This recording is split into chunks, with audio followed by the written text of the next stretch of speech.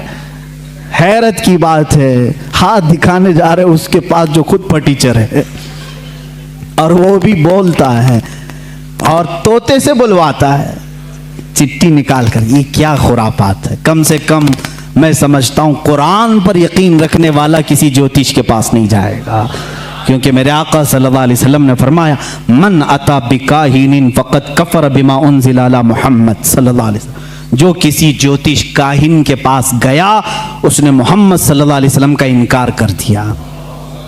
ہم میں سے کون ہے جو اس طرح کی جرات کرے گا، جسارت کرے گا؟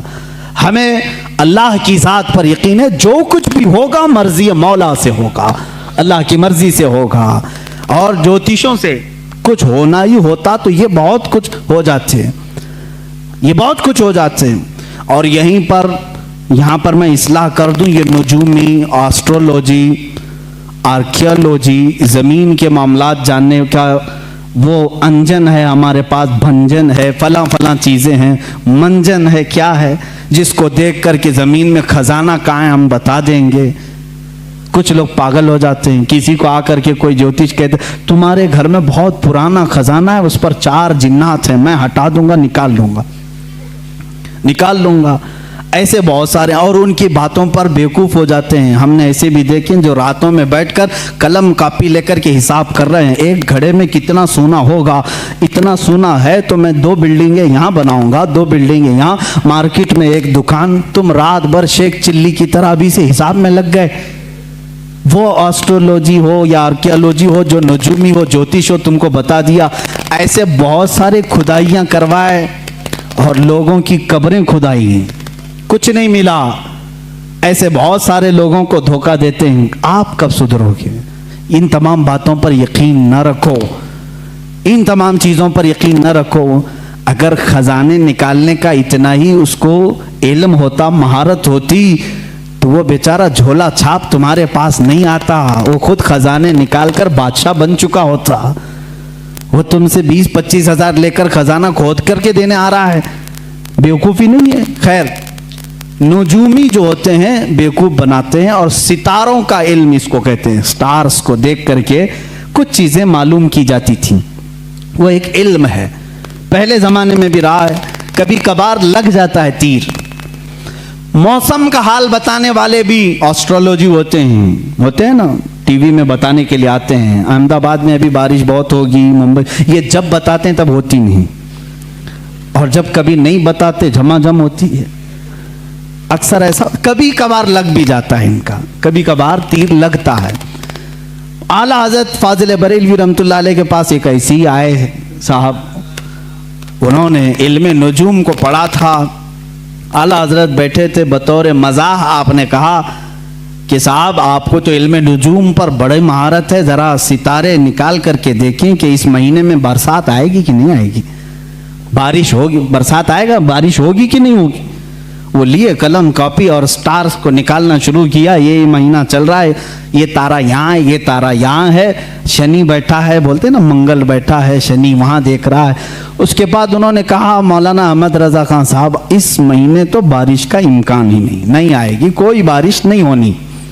اعلیٰ حضرت رحمۃ اللہ تعالیٰ علیہ نے فرمایا رکھو تمہاری بات، ستاروں پر تمہیں اتنا یقین ہے، ستاروں پر اتنا یقین ہے، میں کہتا ہوں اگر آنا ہوا تو آ بھی سکتی ہے، تم ستاروں کے علم پر کہہ رہو۔ انہوں نے کہا نہیں، میرا علم 100% صحیح ہوتا ہے، جو میں لگاتا ہوں حساب بالکل صحیح نکلتا ہے، بالکل صحیح۔ آپ چیلنج کر لیں ہمارے ساتھ، نہیں آئے گی تو نہیں آئے گی۔